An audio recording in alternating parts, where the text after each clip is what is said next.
gun violence is undoubtedly a public health issue. It is the cause of not only thousands of deaths every year, but also thousands upon thousands of injuries that impact not only the individuals themselves who are shot, but the communities around them. And the different forms of gun violence that exist, whether you're talking suicide or homicide or unintentional shootings, they disproportionately impact specific communities. Black and brown people experience homicide 10 times more than their white counterparts.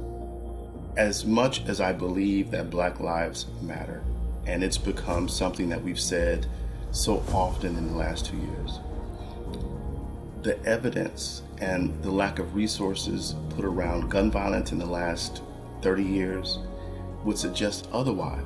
The Dickey Amendment existed from the early 90s up through recently, and that essentially blocked federal funding of gun violence research. And as a result, we have a generation where essentially very little gun violence research happened.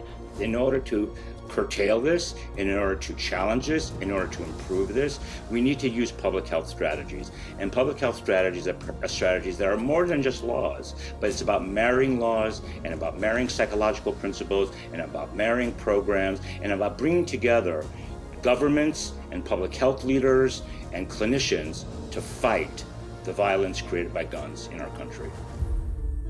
The Rutgers School of Public Health is based on two really important tenets: social justice and health equity, advancing the health and well-being of the people and the populations of New Jersey, of the country, and of the world.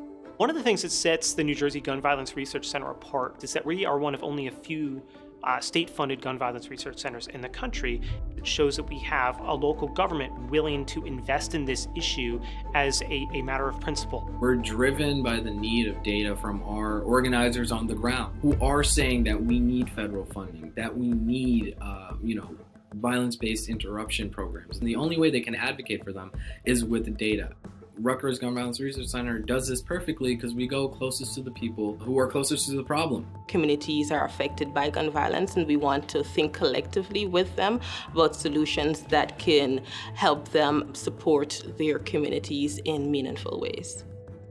In 2020, we saw a surge in gun violence rates, both in terms of gun deaths and in non-fatal shootings. And so communities across the country have been impacted by gun violence more so than they typically are. The underlying reality is that a lot of the things that leave communities prone to gun violence, so a lack of opportunity, a lack of financial investment, have been made worse during the pandemic. You look at the rate of gun violence and its impact on the cities from January to September of this year. We've seen a 9% increase over last year. My research actually focuses on intimate partner violence. A victim can be abused by their partner, and then when an abuser actually has access to a firearm, that victim is 5 times more likely to be killed by their abuser. As a research center, of course, we want to fund and conduct cutting-edge research on all forms of gun violence. That's a given. But one of the things that I think is different about us is that we're putting equal weight behind the notion of communicating about the science of gun violence prevention.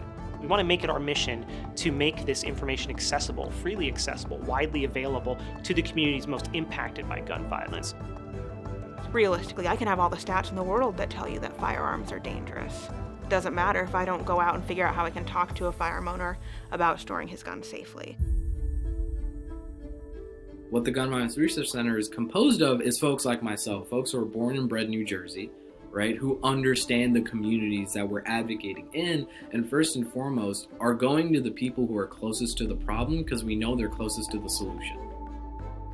We're thinking of community partners as co-researchers with academics. They are in that process with us from the beginning of the research to the end when we're actually disseminating findings. People in community have always been responsible and taken responsibility for their public safety and the issues in their community. So community intervention programs, violence interruption programs, our research has to work with individuals who are already on the ground as community partners, but in a way that recognizes the genius that's already there in those communities.